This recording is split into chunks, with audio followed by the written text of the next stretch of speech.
Amazon.com. This is Mohit Soni. This is the Tata Nexon EV Max. It's going to join the extremely popular Tata Nexon EV, which has been doing fantastic in the Indian market. Its sales are through the roof. It's helping the manufacturer clock one of the highest SUV sales in this category and the highest selling SUV in the country as well. So both of those tags go to Tata Motors only thanks to the name of the Nexon. And Tata has done a fantastic job. That is the reason why it's been doing really well. It's got a petrol and diesel motor, both with automatics. It's got an EV version, and now we have a EV Max version, which is basically a longer range version, much more bigger battery, and a lot of kit on the inside to make it even more premium, because that's what it was lacking against its competitors.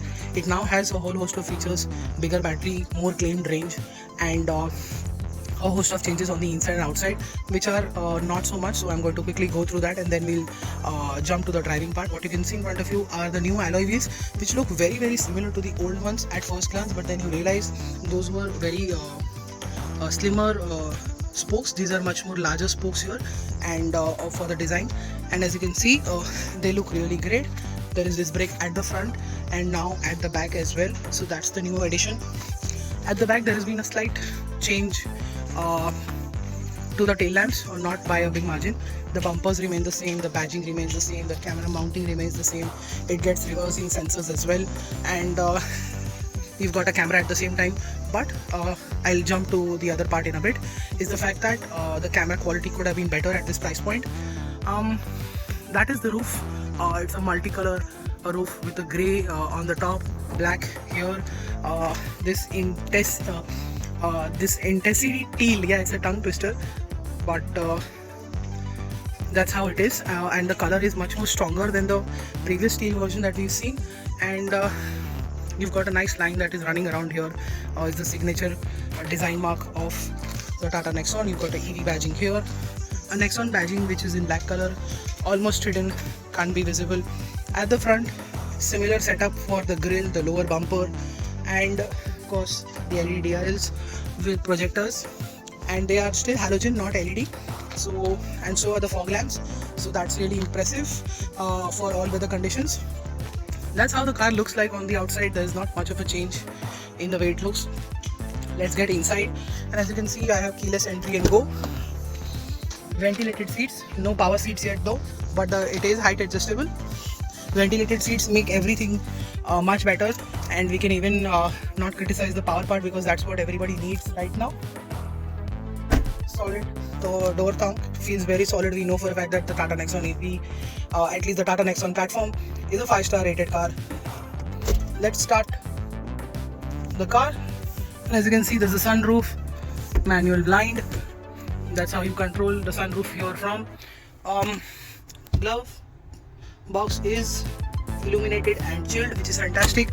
Certain bigger cars don't get those features.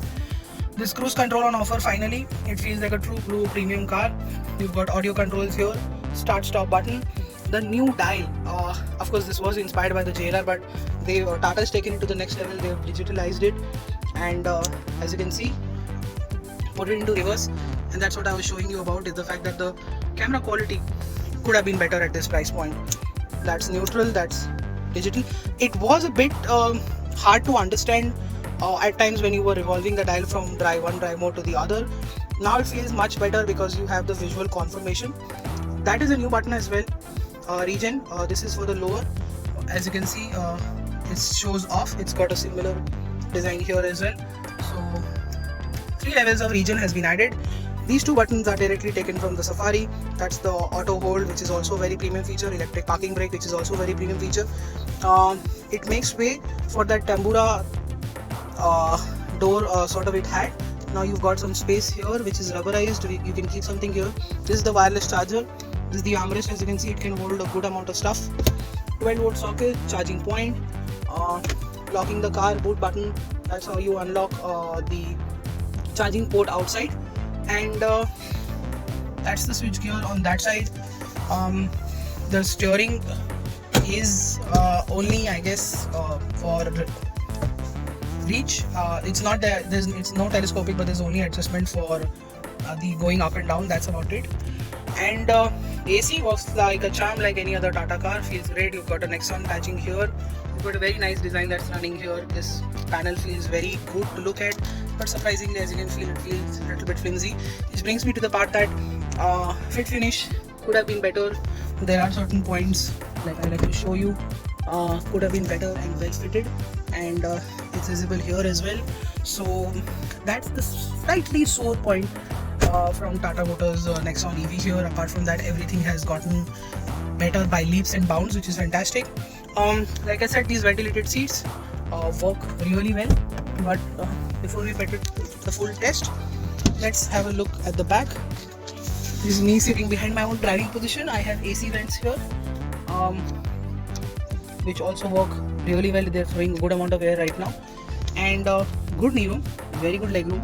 Headroom is a bit tight, but shorter passengers should be just fine. And that's about it. You've got an armrest with cup can holders, which is very impressive. It's mounted really well as well. The overall cabin experience is really good because of the light colors and the contrast stitching, which is blue, is always welcome. This is something new than the usual that we are used to. And got a tweeter here. The sound system is also very impressive. And that's how you switch on the ventilated seats. And if you use that for a really long time, you can probably finish off the battery. The Harman infotainment system, sound system is really good. It's gotten better. Like I said last time, it's got an air purifier as well, and the sound system is good. The screen refresh rate certainly has got better. There is park assist on offer, but only for the rear. At this price point, I was expecting front parking sensors to step in as well, because parking is not getting easier anywhere in the country or in the world, in fact, and front parking sensors are the need of the day. People, manufacturers have to realize that and start giving it. That's the hill descent button that is on offer. That's for the fog lamps, and yeah, really nice cabin to spend some time in. Wish the fit finish was a bit better. Quality seems very good. The choice of plastic, as always, is excellent, and that's one of the reasons why Tata Nexon does really well. It doesn't feel cheap, feels very nice, but only the build quality could have been better on the inside. It's definitely great on the outside. That's the instrument cluster. You can control everything via from these two buttons here.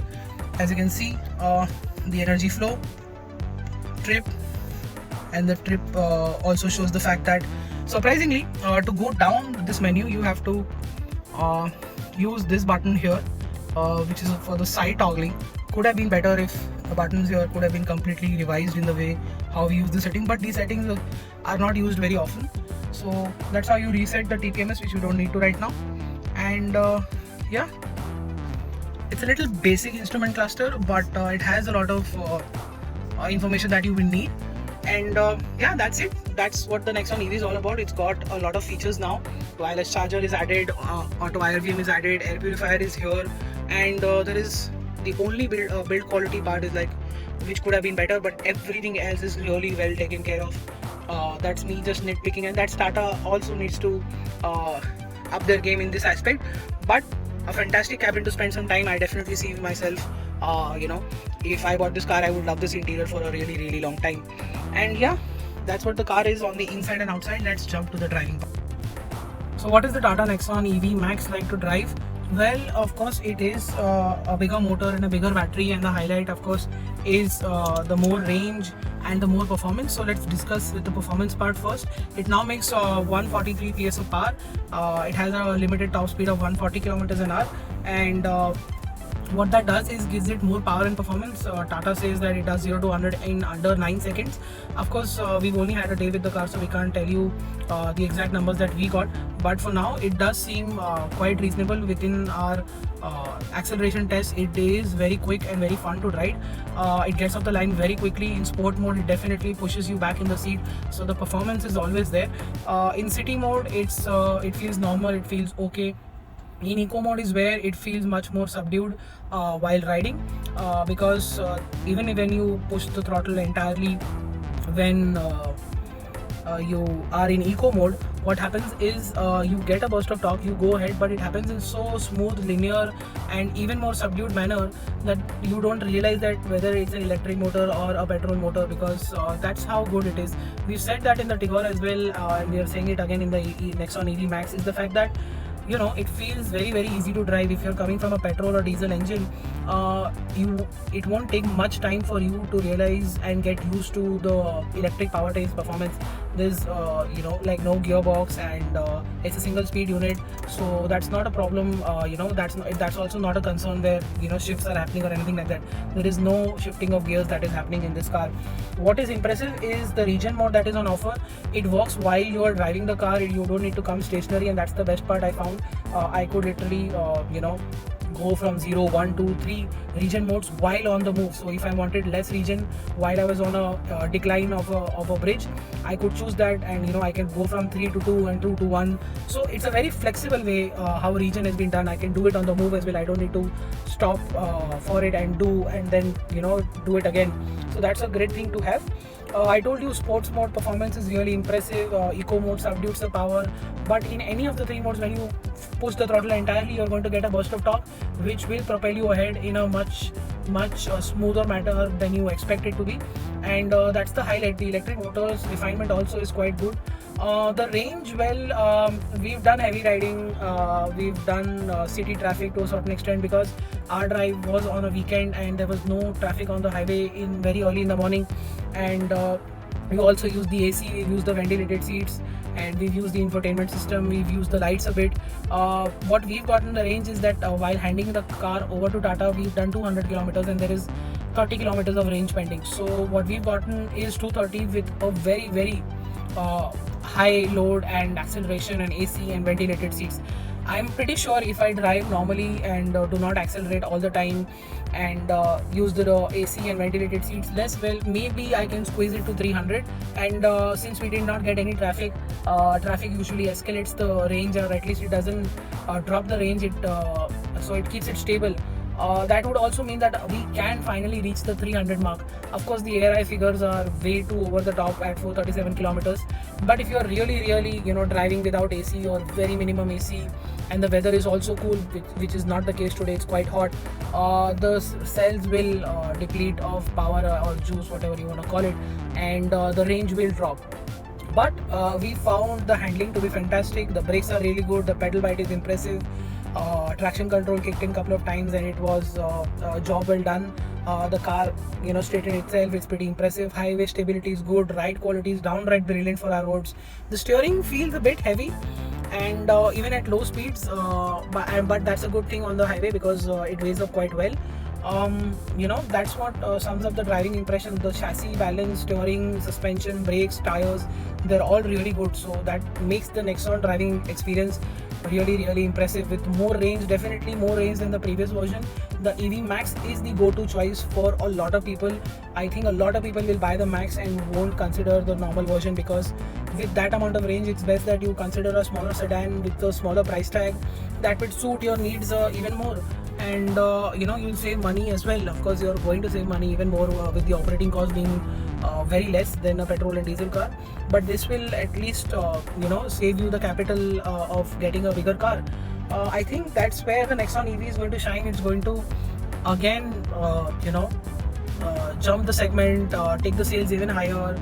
Nexon is definitely going to command a lot of share in the EV space, because it's now much more premium, it's got more range, it still remains fun to drive, great chassis, great powertrain, and we can't wait to spend more time with this car. But for now, we are really impressed. We give a complete thumbs up to the Nexon EV Max. And that is it. Thank you so much for watching our video. Make sure you like it, share it. If you have some questions, put them in the comment section below. Follow us on our website and Instagram and Facebook and Twitter for everyday updates. Until then, goodbye.